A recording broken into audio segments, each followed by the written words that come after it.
చుట్టూ నీరు, మధ్యలో ఊరు. కృష్ణానదికి వరద మొదలైందంటే ఆ గ్రామానికి రాకపోకలు బంద్. నదిలో మరబోట్ల మీద ప్రమాదకరంగా ప్రయాణం చేయాల్సిందే. నిత్యావసరాలైన అత్యవసరాలైన ఊరు దాటాలంటే ఏరు దాటాల్సిందే. ఒక్క వంతెన నిర్మాణంతో దశాబ్దాలుగా ఆ గ్రామం ఎదుర్కొంటున్న సమస్య పరిష్కరించవచ్చు. ఎప్పుడో మొదలైన పనులు ఎప్పటికీ పూర్తికాక ఆ గ్రామస్తులు నానా అవస్థలు పడుతున్నారు. జోగులాంబ గద్వాల జిల్లా గుర్రంగడ్డ గ్రామం ఎదుర్కొంటున్న సమస్యలపై ప్రత్యేక కథనం.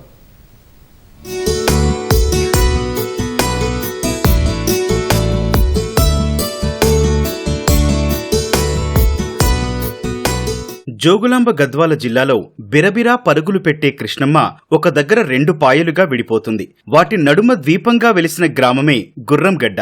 కృష్ణానదికి వరద లేనప్పుడు ఈ గ్రామానికి రాకపోకలు సాగించేందుకు పెద్దగా ఇబ్బందులుండవు. కానీ వరద ప్రారంభమైతే నడిగడ్డ వాసులకు కష్టాలు మొదలవుతాయి. ఎందుకంటే ఊరు దాటాలంటే ఏరు దాటాల్సిందే.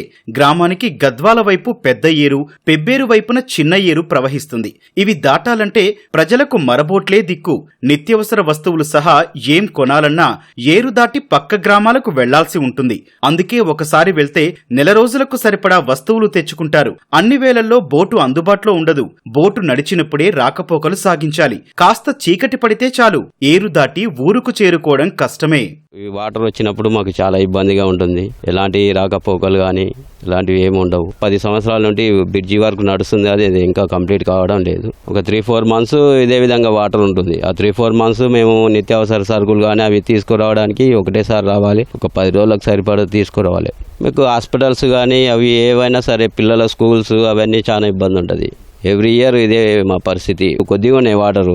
ఇంకా చాలా వాటర్ వచ్చింది అనుకోని మాకు చాలా ఇబ్బంది. మాకు బ్రిడ్జి కంప్లీట్ చేస్తే చాలా అంతే. మా ఊరికి పిల్లలు ఇవ్వాలన్నా భయపడుతున్నారు. మా ఊర్లో పిల్లలు చేసుకుపోవాలన్నా భయపడుతున్నారు. ఆడపిల్లలు ఎవరైనా గర్భిణీ మనుషులు అనుకో వాళ్ళకి చాలా ఇబ్బంది అయింది. ఈ నీళ్ళలో నదిలో కాన్పులు చేయించుకొని తొలకపోయినాం. ఏ గవర్నమెంట్ కూడా మాకు సహకారం చేస్తలేరు. బడి పిల్లలు పోవాలన్నా ఇబ్బంది. మా బడి పిల్లలకి చదువులే, మాకి పొనిక రానికే దారిలే. ఇంతవరకు ఆగానే కాలే. మాకు ఈ బాధలు అయితే తప్పలేవుగా. గుర్రంగడ్డ జనాభా 800కు పైనే. సుమారు 1000 ఎకరాల వరకు వ్యవసాయం ఉంటుంది. చుట్టూ నీరు ఉండటంతో వరి అధికంగా పండిస్తారు. ఈ గ్రామంలో విద్యార్థుల చదువులు సైతం ఇబ్బందే. 5వ తరగతి వరకు మాత్రమే ఉన్న బడికి ఒక్కరే ఉపాధ్యాయుడు. అంగన్వాడీ కేంద్రం నిర్మించిన టీచర్ లేరు. దీంతో ప్రారంభించలేదు. 5 తర్వాత పై చదువుల కోసం నిత్యం ఏటి కష్టాలు తప్పవు. అందుకే తల్లిదండ్రులు పిల్లల్ని బంధువుల ఇళ్లల్లో ఉంచి చదివిస్తున్నారు. రోగమొచ్చినా నొప్పొచ్చినా అర్ధరాత్రి అపరాత్రి బోటులో ఏరు దాటాల్సిందే. పురిటి నొప్పులు వచ్చినా మరో ప్రత్యామ్నాయం లేదిక్కడ. కొంత రాకపోకలకైతే ఇబ్బందికరం సార్. స్టీమర్లోనే రావాలి. వాటర్ ఫ్లో అయినప్పుడు కనీసం మాకు లైఫ్ జాకెట్స్ అయితే లేవు.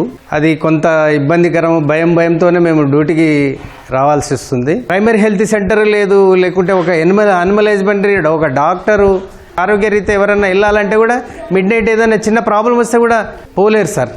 ఫస్ట్ ఆఫ్ ఆల్ ఈ ఊరికి ట్రాన్స్పోర్ట్ అంటే బ్రిడ్జి ఎంత ఎర్లీగా అయితే పబ్లిక్ రాగల మరి ఆరోగ్య రీత్యా ఏదైనా ప్రాబ్లం వచ్చినప్పుడు కానీ చదువు రీత్యా ఇంకా ఉపయోగపడుతుంది సార్. అది మా పిల్లలు, మా పాప ఇప్పుడు 7వ క్లాసు బేట చదివించి బేట నేర్చిపెట్టినాం. అందరి పిల్లల్ని అట్ట నేర్చిపెట్టినాం. మాకు 3 అందరిని బేటనే చదివిస్తున్నాం. ఈ ఊరికి రావాలన్నా గానీ ఇబ్బంది. మాకి అంగన్వాడి కట్టించిండ్రు కానీ అది దానికి టీచర్లు ఎవరు వస్తలేరు. అది ఓపెనింగ్ చేసలేరు. ఊక కట్టించిండ్రు, ఊక పెట్టిండ్రు. ఎట్లా మేము ఇవ్తాలా, మా పిల్లలు అవుతాలా? మేము ఎట్ట పోయి చూసుకొచ్చుకుంటాం? ఈ బోటు ఒకసారి నడుస్తుంది, ఒకసారి నడచదు. అది ఏందన్నా పోయిందంటే అంతే. ఎన్ని అని పోతే 20, వస్తే 20. 40 రూపాయలు ఒక మనిషికి 40 రూపాయలు అవుతాయి. రవాణా సమస్యతో ఈ ఊరు రావాలన్నా పిల్లనివ్వాలన్నా ఎవరూ ముందుకు రావడం లేదని గ్రామస్తులు ఆవేదన వ్యక్తం చేస్తున్నారు. చిన్న ఏరు పారే వైపు నవంబర్ నుంచి మే వరకు నీటి ప్రవాహం ఉండదు. గ్రామస్తులు నదిలో మట్టి రోడ్డు వేసుకుని రాకపోకలు సాగిస్తారు. వరదొస్తే ఆ రోడ్డు కొట్టుకుపోతుంది. వరద తగ్గగానే మళ్లీ వేస్తారు. మట్టి రోడ్డు కోసం ప్రభుత్వం నిధులిస్తే సరే, లేదంటే ఇంటికి కొంత మొత్తం చొప్పున సేకరించి రోడ్డుకి ఖర్చు చేస్తారు. ఏటా రోడ్డు వేయడం, కొట్టుకుపోవడం సాధారణమే ఇక్కడ. బ్రిడ్జి కంప్లీట్ కాలేదు. సంవత్సరం ఒకసారి జానికింత చేస్తున్నారు. ఎక్కడ అయితలేదు. అది ఇంకా ఇంటింటికి వసూలు చేసుకుని మేము ఇంటింటికి 1000 రూపాయలు, 2000, 5000 తీసుకొని రోడ్ వేయించుకుంటున్నాము. ఇట్లా వర్షాకాలం వచ్చిన ముమ్మేట్లనే అది రోడ్డు కొట్టుకపోతుంది. కొట్టుకుపోయిన వెంటనే మళ్ళీ తీసిన ఒక 5-6 నెలలకి తీసినట్టునే మళ్ళీ అందరి దగ్గర వసూలు చేసుకుని రోడ్డు చేయించుకుంటాము. అది కొట్టుకపోతుంది. కాకపోతే కరెక్ట్ ఎలక్షన్ల టైంలో వస్తారు. అందరు ఎలక్షన్లో ఓట్లు వేయించుకుంటారు. తర్వాత బ్రిడ్జి గురించి ఎవరు పట్టించుకుంటలేరు. చాలా ఇబ్బంది పడుతున్నాం. ఊర్లో చాలా మంది జనాభా ఉన్నారు. మా పిల్లలు స్కూల్ కోనికి కూడా ఇబ్బంది అయ్యి చాలా దూరవారం అయ్యి ఇబ్బందుల పాలయ్యి పిల్లలు తండ్లాడుకుంటా ఇబ్బందులు పడి ఆ బోట్ ఎక్కలేక నానా అవస్థలు పడుతున్నా మాకు రోజు బ్రిడ్జ్ కావాలనుకుంటా ఉంటా కోరుకుంటున్నాం కానీ ఆ బ్రిడ్జ్ కాలే. ఇక్కడ తెచ్చుకునిక అక్కడ తెచ్చుకునిక మాకు 6 నెలల దగ్గర మాకు కారం కానీ ఉప్పు కానీ తెచ్చుకోనిక చాలా ఇబ్బంది. వాళ్ళ ఏర్లు వచ్చినా ఒక డెలివరీ అయినా ఇబ్బంది, జ్వరం వచ్చినా ఇబ్బంది, ఒక టాబ్లెట్లే ఒక డాక్టర్లే. పెబ్బేరు వైపు వంతెన నిర్మాణానికి 2018లో ప్రభుత్వం 10 కోట్ల నిధులు కేటాయించింది. తర్వాత అంచనా విలువ 14 కోట్లకు పెరిగింది. వంతెన పనులు 2019 నుంచి సాగుతున్నా ఇప్పటికీ పూర్తి కాలేదు. మార్చిలో ఓ కార్మికుడు మొసలి దాడితో మృతి చెందడంతో కొన్నాళ్లు పనులు నిలిచిపోయాయి. ఈలోగా వర్షాలు ప్రారంభమై నదీ ప్రవాహం మొదలైంది. దీంతో ఈ ఏడాది కష్టాలు తప్పడం లేదు. నిధుల కొరతతోనే పనులు వాయిదా పడుతున్నాయి. ఇప్పటికీ 6 కోట్ల బిల్లులు విడుదల కావాల్సి ఉంది. పిల్లలు బడి కోసానికి మేము సచ్చేది, గింజలు ఎట్టబోవాలి అమ్ముకొచ్చుకునికే, మళ్ళీ ఎప్పుడంటే అప్పుడు పానాలు బాగాలేవు, మళ్ళీ వాళ్ళ మెల్ల ఎట్ట దాటాలి మేము, మళ్ళీ ఎవరన్నా చచ్చిపోయి ఉంటాము వాళ్ళని ఎట్ట దాటితుక రావాలి చెప్పండి. మళ్ళా మేము కూడా మనుషులంగామా, మేము జంతులమా, ఈ ఉగ్గురంగట జంతువు ఉగ్గురంగట ఇది. మాకు ఇంత రాకాళ్ళు పోకాళ్ళు లేవు నాయన ఈ ఊర్లే. ఒడ్లు చల్లుకుందామంటే కూడా లేదు మాకు. పోతే బండి కూటర్ దాటేమంటే వాళ్ళు వస్తా పోతా వంద అడుగుతున్నారు. అమ్ముకున్నాలంటే ఇంకా ఇయర్ వచ్చినా ఇయర్ తీసినాకనే ఇంకా ట్రాక్టర్లోనే పోవాల్సిందే. ఇంకా లేకపోతే నాశనమే. ఇంకా మందులు తెచ్చుకుని పిండి సంచులు తెచ్చుకునే కష్టమే. మరి మేము మా గతి ఎట్ట చెప్పండి. కృష్ణానదిపై వంతెన గుర్రంగడ్డ ప్రజల చిరకాల వాంఛ.